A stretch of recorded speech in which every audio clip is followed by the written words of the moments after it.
I am awake. What's going on outside on the corner? It's a war on your TV screen every morning. Not the war with the bombs and the helicopters swarming, but the war for your soul. That's what everyone's ignoring. There's a war going on. Marjorie Stoneham Douglas High School junior Ariana Klein survived the shooting. She and her father, Andrew Klein, join us now from Parkland, Florida, after attending yesterday's listening session with the president at the White House. It's very good to see both of you. Thank you for joining us. I know how difficult this situation has been, although we can't really understand it and what you've all gone through. You were amazingly poised yesterday, Ariana, at that White House event. I watched every minute of it, and I know the country and just rallying to all of you. And your reaction to this news that we just learned a few hours ago about how the security detail who did have a weapon didn't enter the building. Your reaction to that? Well, as a father, Laura, and thank you for having us, it's just maddening to hear that news. When you put your faith in the law enforcement to act to protect your children, and then they fail to act, it's just inexcusable. It highlights the other failures that led to this tragedy, that contributed to this tragedy, which was the breakdown at the FBI and failing to act on the tips that they had, the prior failures of the BSO. So I think that people need to be held accountable. These deputies have apparently been held accountable, but I think we need to continue to look at who's responsible for their failures to act in these circumstances. Ariana, also in the investigation, they found out that the security camera footage that I guess the officials on the scene at the time were reviewing was delayed. So they weren't getting real-time information about what was happening inside the building. There was a several-minute delay, so they were reacting to things that had already happened, which kind of defeats the purpose, don't you think? Ariana, your reaction?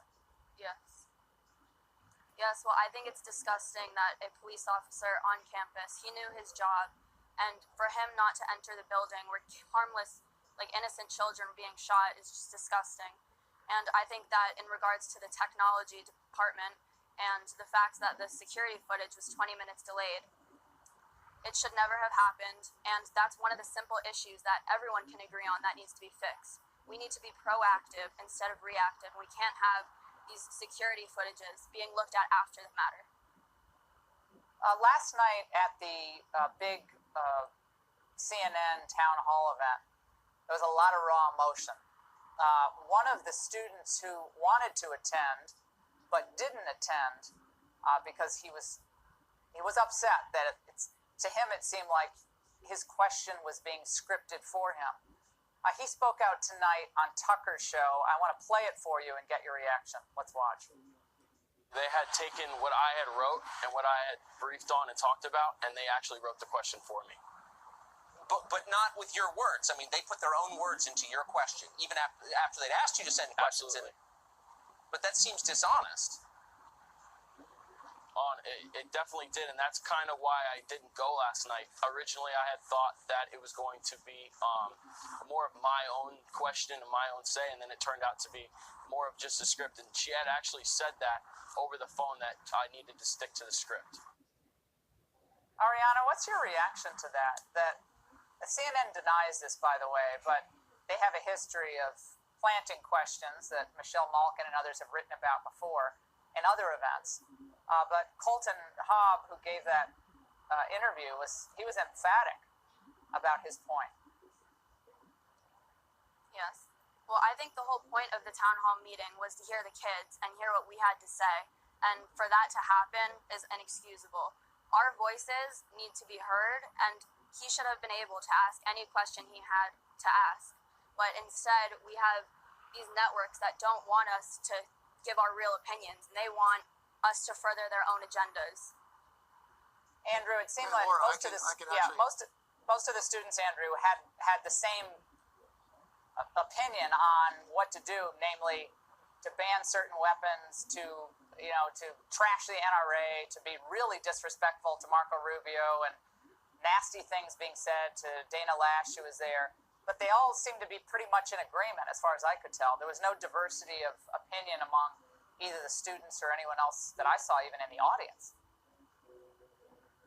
And Laura, that's not surprising at all. I actually spoke to a CNN producer on Thursday, the day after the shooting, and the producer insinuated to me they were looking for people who were willing to espouse a certain narrative, which was taking the tragedy and turning into a policy debate. And I read that as being a gun control debate.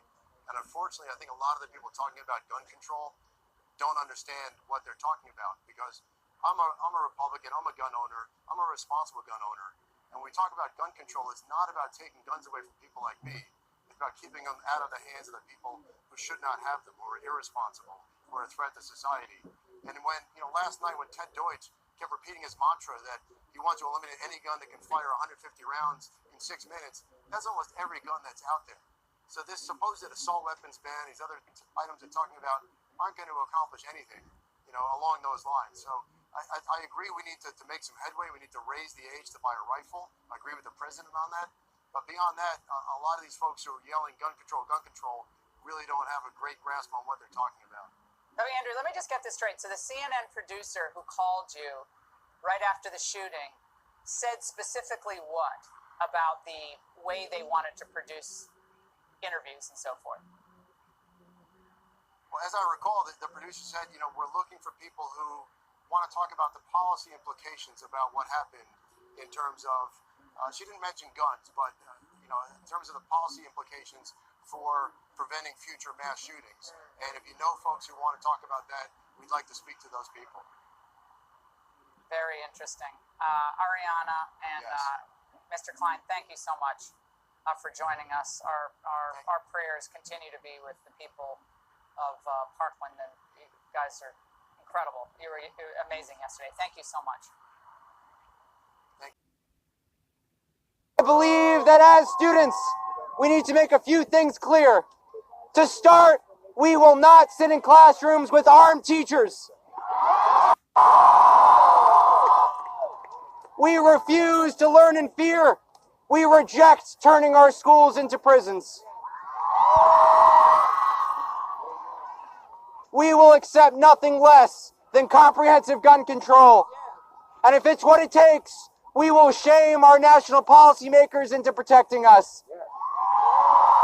But we can all agree, in an ideal world, none of us would be here. In an ideal world, the 21st graders and kindergartners who died in Sandy Hook would be in middle school today. In an ideal world, the 58 concert goers who were gunned down in Las Vegas would have gone home and returned to be with their families. In an ideal world, the 32 students who died at Virginia Tech would be employed professionals, and the 17 victims from Stoneman Douglas would probably be eating lunch at school right now, and the only thing they'd be worrying about was a test for next period. Our live pictures from Parkland, Florida, where exactly 1 month ago, a gunman killed 17 people at Marjorie Stoneman Douglas High School. Students who survived that shooting are a driving force behind today's national walkout. I'm John Dickerson with Gail King and Nora O'Donnell in New York. We expect this scene to be repeated every hour at 10 a.m. local time. More than 3,000 school protests are taking place all around the country this morning. Following the shooting in San Bernardino, you may have seen statements like this everywhere. But what counts as a mass shooting anyway? It depends on whom you ask. For years, the FBI defined a mass murder as 4 or more people being shot and killed in a single event. In 2012, they changed it to a mass killing, which is 3 or more people killed in a single event, regardless of weapon, excluding the killer. But using that definition, then the Lafayette Theater shooting on July 23rd wouldn't qualify. The shooter killed 2 and injured 9 others before killing himself. Enter the mass shooting tracker maintained by Redditors. They define a mass shooting as when 4 or more people are killed or injured, including the shooter or shooters without a pause. So with this definition, the theater shooting is included. But so are other shootings you may not have heard about, like this father who killed his family at home before killing himself, or this gun battle that broke out at a music video shoot in New Orleans, injuring 17 but killing no one. Using this definition, mass shootings aren't always committed by mass murderers or spree killers.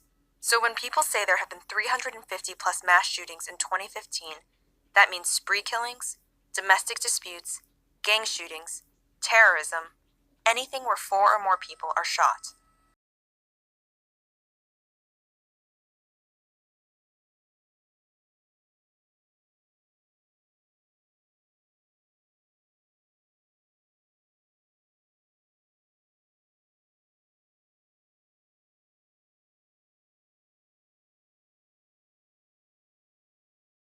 Jim Parsons looks like a ventriloquist dummy that came to life to become a sex offender. Oh, God. Someone just told me I smiled like Michael Keaton, and I don't know if I should take 1 million selfies or put a gun in my mouth. I'd put a gun in your mouth. At Real Donald Trump writes, just tried watching Saturday Night Live. Unwatchable. Totally biased, not funny, and the Baldwin impersonation just can't get any worse. Sad.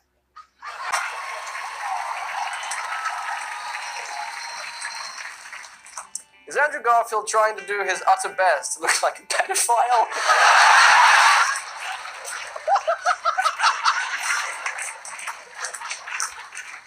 That lives in an RV. Yes.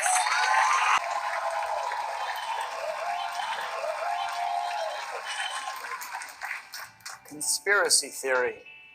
Tobey Maguire is just a hamster in a robot. Not me, though, because it's spelled differently.